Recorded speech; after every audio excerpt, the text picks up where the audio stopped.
Bien, nous sommes dans l'église du Saint-Sacrement ce samedi 12 décembre 2020 et j'ai demandé à deux petits garçons de 8 et 6 ans, Jules et Simon, de nous expliquer l'histoire de la crèche.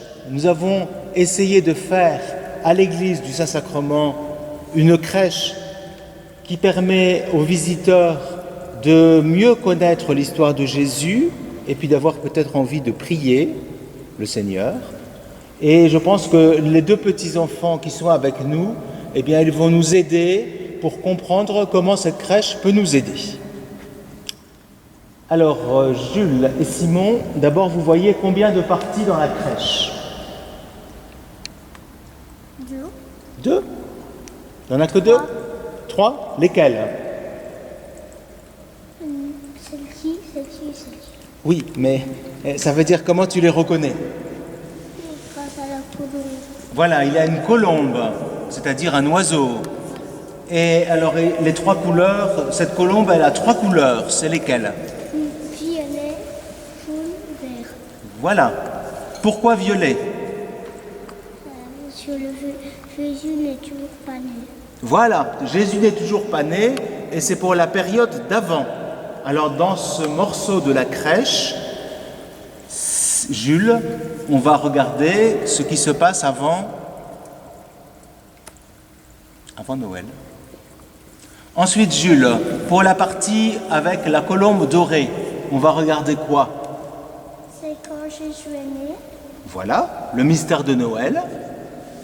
Et qui est-ce qui sait me dire, pour la colombe verte, on regardera quoi? Les miracles de Dieu.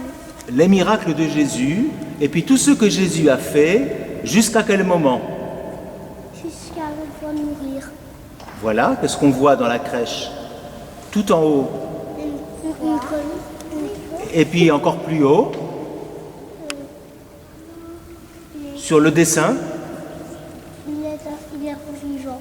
il est vivant à Il est nouveau, ressuscité. il est ressuscité. Voilà. Alors, on a mis 3 fois une colombe, c'est pour montrer les 3 parties, et la colombe, ça nous fait penser à qui?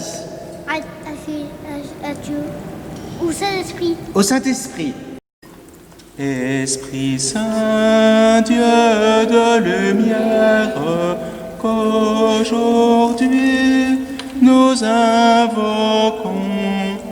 Venez des cieux sur la terre, comblez-nous de tous vos dons. Venez des cieux sur la terre, comblez-nous de tous vos dons. Il n'y a toujours pas le bébé Dieu et Jésus. Voilà, le petit Jésus n'est pas dans la crèche. Et puis dans les autres histoires qui montrent le petit Jésus qui grandit, est-ce qu'il est déjà là? Oui. Vous le voyez là? Non. Est-ce que vous le voyez dans le temple quand le petit Jésus aura 40 jours? Non. Est-ce que vous le voyez à l'étage au-dessus quand Jésus aura 12 ans et dans le temple, les docteurs de la loi l'attendent? Non. Est-ce que vous le voyez, il y a Jean-Baptiste qui est représenté, il va baptiser les gens dans le Jourdain. Est-ce que Jésus, il est là? Non. Et est-ce que vous voyez sous la croix, il y a un mariage? Est-ce que vous savez, ça va être pour montrer quelle histoire? Ça va être les noces de Cana. Voilà. Et est-ce que Jésus et la Vierge Marie sont déjà là? Ben non, pas encore. Parce que on attend que Jésus soit né dans la crèche. Pour les mettre. Exactement. Donc on regarde aujourd'hui que la partie d'avant, que la partie où la colombe est violette. Maison. Qui est-ce qui peut me dire c'est quoi cette maison? Qu'est-ce qu'on voit d'abord dans la maison? Un ange. Un ange. Et puis, Une madame. c'est pas une madame, hein. C'est un monsieur, c'est même un grand prêtre. Parce qu'on est dans le temple de la ville la plus importante dans le pays de Jésus. C'est C'est Bethléem. Ah non, c'est Jérusalem. Voilà, c'est le temple de Jérusalem. Et dans le temple de Jérusalem, il y a des prêtres qui offrent des sacrifices à qui? À Dieu. Voilà. Et qu'est-ce qu'ils font comme sacrifice? Ils font brûler ils font brûler des animaux, c'est vrai, des agneaux, des bœufs. Et puis aussi, on faisait brûler un parfum qui sent bon. L'eau bénite. Non, c'est l'encens. L'encens. Et alors, le vieux monsieur qui est prêtre s'appelle Zacharie. Oui, Zacharie. Il est marié avec une femme qui s'appelle Élisabeth. Et est-ce qu'ils ont des enfants? Non. Non, exactement. Et ils sont très âgés tous les deux. Et alors, voilà qu'à l'heure où Zacharie offre le sacrifice de l'encens, il voit un ange qui lui apparaît. Et qu'est-ce qu'il lui dit, l'ange? Vous allez avoir un bébé. Exactement. Et comment il va s'appeler, cet enfant? Baptiste. Jean. Jean. C'est celui qu'on appelle Jean-Baptiste. Et qu'est-ce que Zacharie répond? C'est possible? Non, c'est impossible. C'est impossible, mon épouse est trop vieille. Ça ne peut pas se faire. Et alors, qu'est-ce que l'ange va répondre? Si. Oui, il faut croire que c'est possible, parce que c'est ce que Dieu veut. Il lui dit, il ne faut pas avoir peur, Zacharie. Ta prière a été exaucée. Ta femme, Élisabeth, va mettre au monde pour toi un fils, et tu lui donneras le nom de Jean. Et Zacharie a répondu à l'ange, mais comment vais-je savoir que cela va arriver? Moi, je suis un vieillard, et ma femme est avancée en âge. Ça veut dire elle est très vieille. Et l'ange, comment il s'appelle cet ange? Gabriel. Oui, c'est l'ange Gabriel. Qu'est-ce qu'il a répondu? Il a dit si, c'est possible. C'est possible.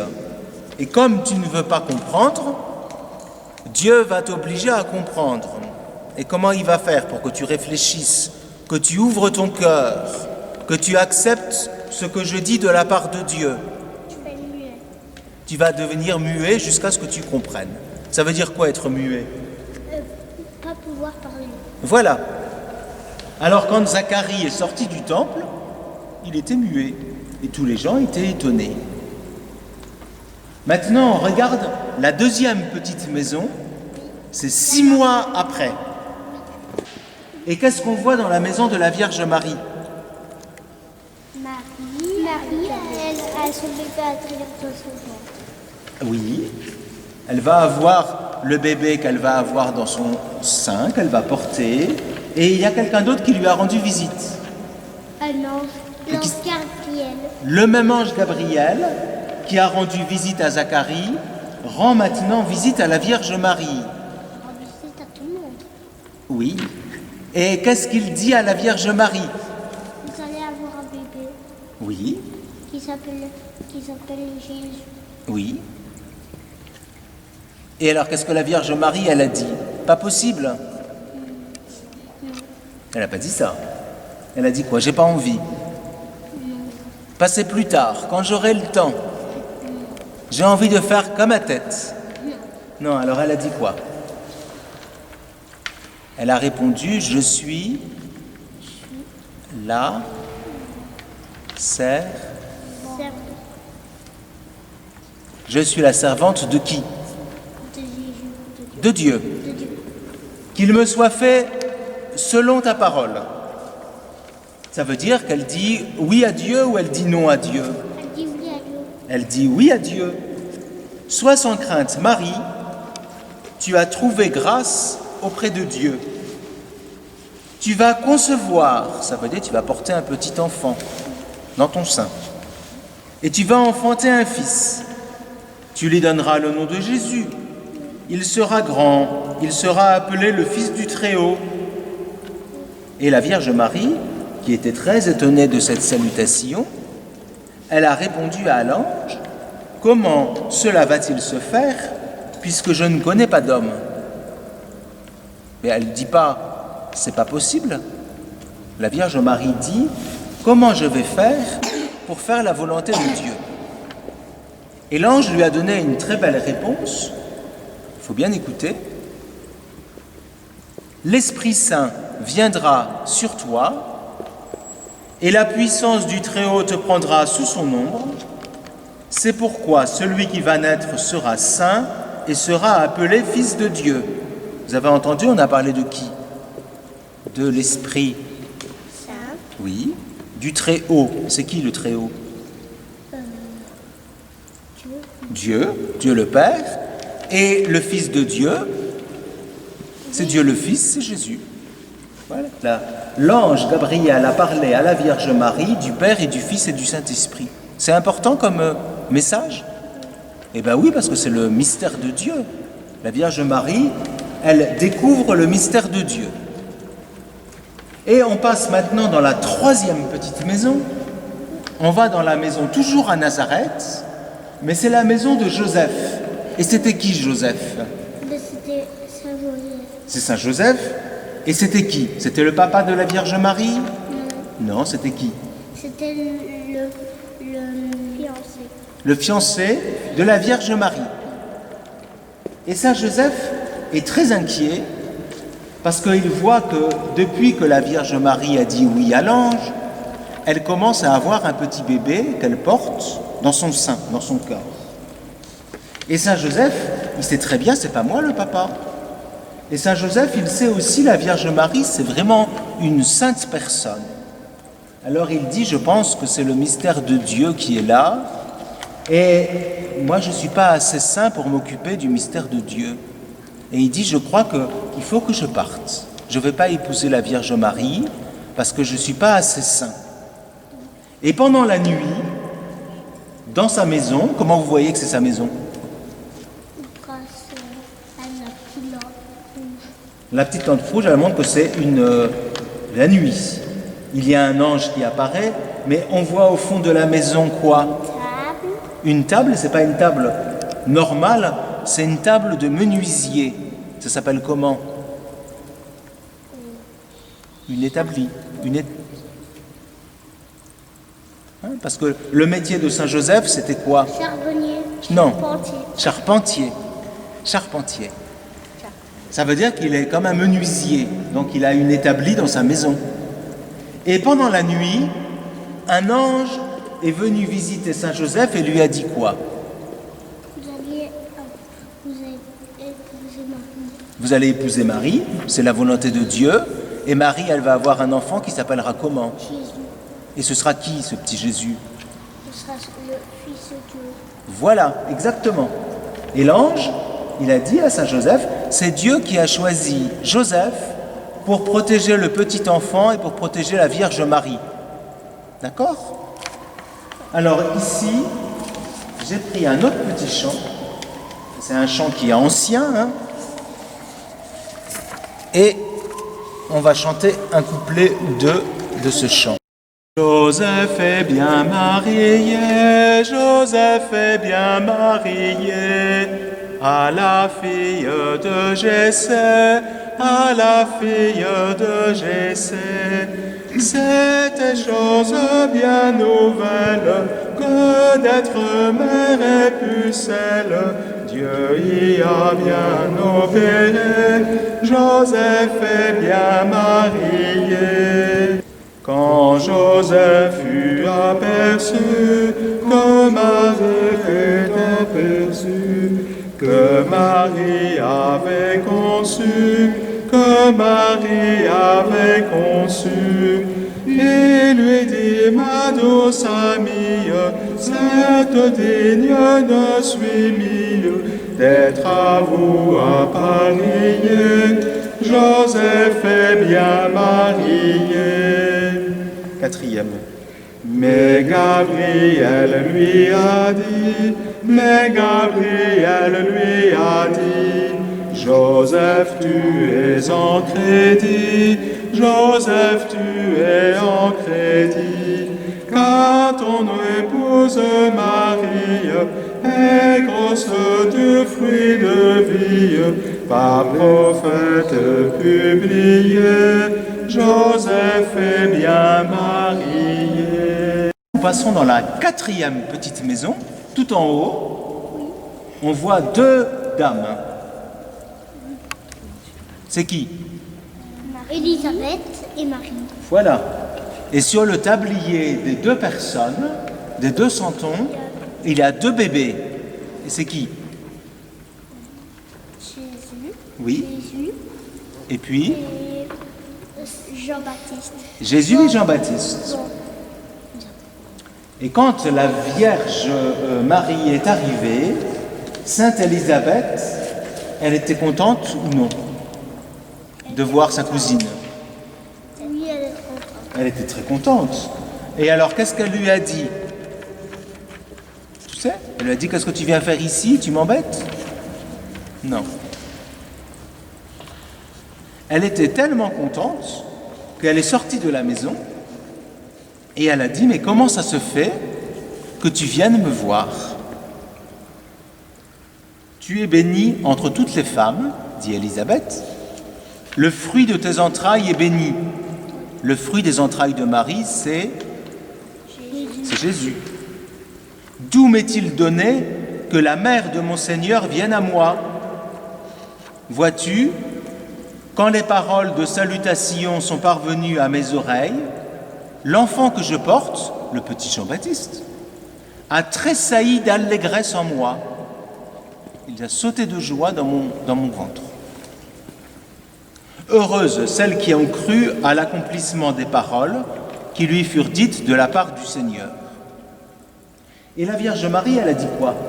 Eh bien oui, tu as raison, je suis extraordinaire, c'est ça? Tu as raison de dire que je suis très bien et il faut encore me faire plus de compliments, c'est ça? Non. Qu'est-ce qu'elle a dit, la Vierge Marie? Elle a dit, qui est-ce qu'il faut féliciter?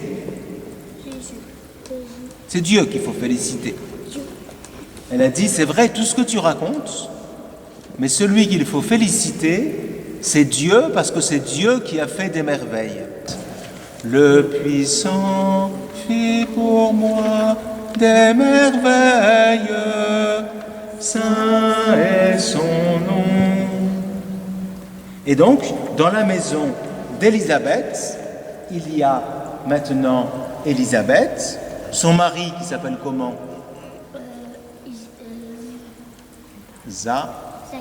Zacharie, le petit bébé qu'Élisabeth porte, et puis qui encore?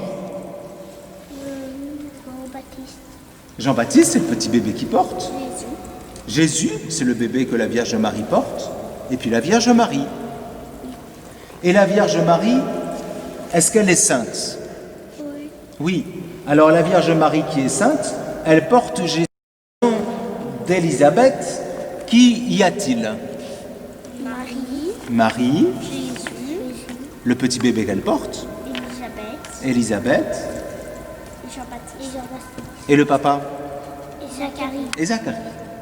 Et vous voyez, la Vierge Marie, elle porte à la maison d'Élisabeth le petit Jésus, parce que c'est la lumière du monde et il vient protéger et éclairer toute la maison et tous ceux qui habitent la maison. Même Zacharie. Et Zacharie, c'est celui qui était muet tout à l'heure? Oui. C'est celui qui avait dit, c'est pas possible que Dieu fasse ça. Et même lui, il reçoit la visite de la Vierge Marie, et en invitant la Vierge Marie dans sa maison, ça veut dire que la lumière de Jésus vient aussi chez lui. Hein? Alors on regarde maintenant, quelques jours après, qu'est-ce qui se passe dans la 5e maison?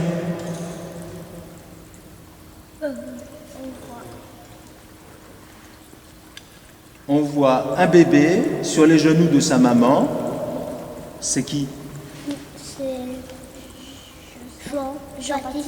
Jean-Baptiste, c'est le petit bébé d'Élisabeth. Il est maintenant né. Il y a son papa qui est au bord du lit. Et puis il a la Vierge Marie debout avec son petit bébé dans son sein. Oui? Et alors, pourquoi est-ce que le Zacharie il tient une petite tablette, une petite ardoise? Pour écrire le nom Du bébé. Parce qu'il ne peut plus parler. Parce que quand on lui a dit « Oh, vous avez un beau bébé » dans le village, tous les gens ont dit ça, comment on va l'appeler? Zacharie ne peut pas parler. Alors on a dit « On va demander à la maman ». Et la maman, elle a dit « On va l'appeler comment ?» Jean-Baptiste.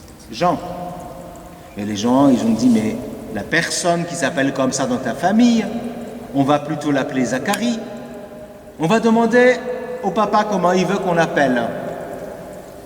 Alors on lui a, comme il était muet, on lui a donné une tablette et il a écrit dessus le nom du bébé qu'il voulait. Et c'était quel nom? Jean. Jean. Et en disant ça, ça voulait dire maintenant, je reconnais que Dieu a fait ce qu'il avait dit, ou ça veut dire c'est pas possible ce que Dieu a fait? C'est possible. C'est possible. Et alors à ce moment-là, un miracle est arrivé. Il a recommencé à parler. Il a recommencé à parler et il a chanté la gloire de Dieu en disant Dieu a fait des choses extraordinaires. Hein? Les petits personnages, on les appelle comment? Les santons. Et d'où viennent-ils? De leur maison, exactement. Ils partent voir Jésus parce que un ange les a prévenus, le Sauveur va naître. Alors ils partent avec quoi? Avec des cadeaux. Avec des cadeaux. Et qui est-ce qui les éclaire sur la route? La colombe.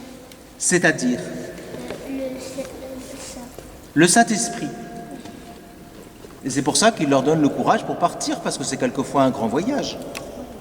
Et puis vous voyez, il y a une petite fontaine, en bas, tout en bas. Et parce que quand la route est difficile, On peut boire. on peut aller boire, parce qu'il faut reprendre des forces. Comme la vieille dame qu'on a représentée et le vieux monsieur, ils sont épuisés par la route. Ils disent pas on va s'arrêter là, ils disent mais il faut qu'on reprenne des forces, parce qu'on sait que Jésus nous a donné rendez-vous dans la crèche. Et ça, c'est très important, parce que quand on essaye d'aller rencontrer Jésus, quelquefois, la route, elle est très longue. Et Dieu, il a prévu quelque chose pour nous aider. Et vous savez, c'est quoi? Eh bien, Jules et Simon sont deux petits garçons qui se préparent à recevoir la communion. La communion, Jésus dans l'Eucharistie, c'est Jésus qui nous accompagne sur la route, jusqu'à le dernier rendez-vous avec Jésus. Hein? Et comme la route, elle est difficile, eh bien, sur la route qui nous mène au paradis, quelquefois on est fatigué et on aura besoin d'avoir comme la petite source d'eau pour reprendre des forces. C'est les sacrements que Dieu a prévus. On va. Divin Messie, nous rend espoir et nous sauver. Vous êtes notre vie. Venez, venez, venez. Ô Fils de Dieu, ne tardez pas par votre corps. Donnez la joie à notre monde en désarroi. Dites-nous encore de quel amour vous nous aimez.